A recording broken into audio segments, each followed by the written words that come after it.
Hey, welcome to chapter 2. To hell with statistics. Now, you heard in chapter 1 a little bit about me, but I'm going to read this off to you, right? I was born and raised in New York City. I was born and raised in the Bronx. I'm half Puerto Rican. I'm half Jewish. I'll explain that in a second. I was raised by a single mother from very early on. I had a stepfather in my early years. They got divorced. We ended up moving to South Florida, and I was with a single mom very much so. Met my father for the first time when I was 29 years old, found out he was Jewish, picked up the Jewish religion a few years later, ended up marrying my wife under the Jewish religion. Incredible story, but still, there's a toll that's taken on a child all throughout the years, not knowing who their father is, not knowing who their real father is, feeling abandoned, right? I suffered all of that stuff. Met him when I was 29 years old. I am now 47 years old as of the recording that you're watching right now. We have developed a relationship. We're good with each other. It was 2 adults meeting, so I don't know if there's a father-son kind of thing, but we are working on it, and hopefully we have a lifetime to do so, right? My mother worked and studied, was almost never home. She worked all the time, by the way. She worked all the time. She studied all the time. I think my mom's been in school for as long as I've been alive, okay? My stepfather only spoke Spanish. We have very little in common, baseball, that was about it. Really good guy. I love him so much as an adult, great man. But as a kid, I was on my chip on my shoulder. He's not my real dad. We didn't really communicate like that. He'd try to take me to the park and stuff like that, but it was always a mission. Wasn't really allowed to hang out outside because my mom was always afraid I would mix in with the wrong people. Just a trip. Moved from our New York home to Miami, started high school due to my mother and stepfather getting divorced. Got into so many fights when I moved to South Florida because I was from New York, because I was different. The world we live in today, where you can go to any city and you can find commonalities, it wasn't like that before. New York was a different animal. Florida and Miami specifically was a different animal. It was different music. It was different styles. It was different dress code. It was different everything. So coming here was a real big change for me. And I didn't fit in the schools, and I didn't fit in anywhere. It was a real trip for me. All the years that I lived in New York, got into fights and everything like that. First time I ever got jumped by a group of guys was here in South Florida. Crazy things, right? So these are the things that happen. I've been beat. I've been jumped. I've fought my whole life.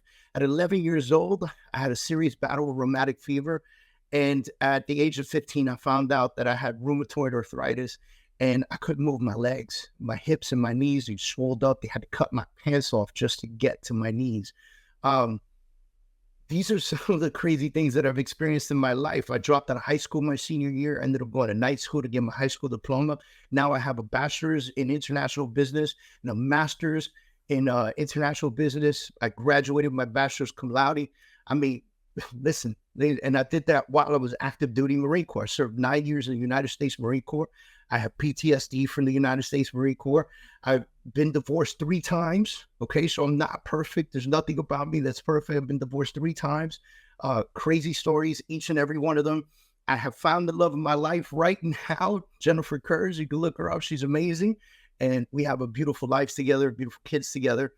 I've been locked up for the stupidest shit, okay? I mean, I've been locked up for stealing food because I was hungry and pretty much homeless in my early years before leaving to the Marine Corps.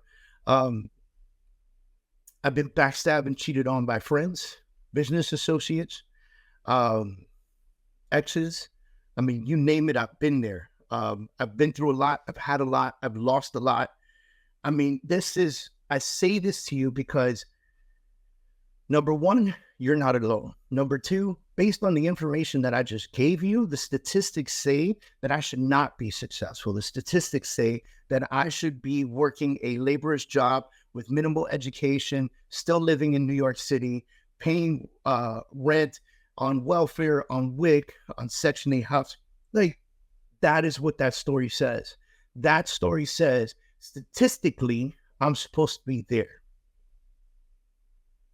And that's why I named this chapter The Health Statistics, because you can avoid all of those hiccups, all of those issues. They're defining who you are, but they don't have to be what other people say you're supposed to become from that. It's an opportunity for you to take accountability for your actions and things in your life and the things that you know you're capable of, regardless of where you come from. You come from a rich family and people dog you out because they say you're born with a silver spoon in your mouth. You come from a poor family, people say you're never going to make it anywhere because there's no avenues of approach for you. I mean, dad was a drug dealer. He's in jail now. He's forever in jail. Doesn't mean you need to be like that. You as a human being, as a person, need to take responsibility for the actions that you put forward.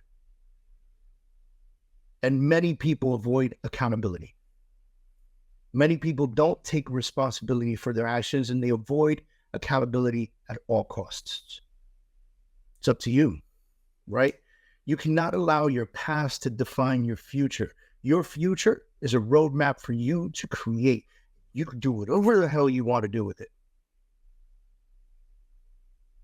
Now, jumping into this a little bit deeper, right? We talked about clarity versus insanity. And so I want to talk about these two things because some folks will say, I had a moment of clarity. And sometimes I like to call it the moment of insanity. Now, a moment of clarity is, I walk into a room, I put my phone down on the table starts charging my phone. I go, wow, this table charges phone. Yeah, they have that technology. Wow, that's a moment of clarity to me. It's like simple stuff, right? I could see clearly now, right? But a moment of insanity is that moment where you go, oh, I could create this business. I could do this. I will work 80 to 120 hours a week, and I will spend all my money into marketing and inventory and everything, and I will do this craziest thing of entrepreneurship. How can you do it? And that's that moment of insanity. That's the moment that just takes you. And I love those moments of insanity when those opportunities arise. When I joined the Marine Corps, I didn't know I was going to join the Marine Corps. First of all, I grew up and I understood what G.I. Joe was, but I didn't know what a United States Marine was.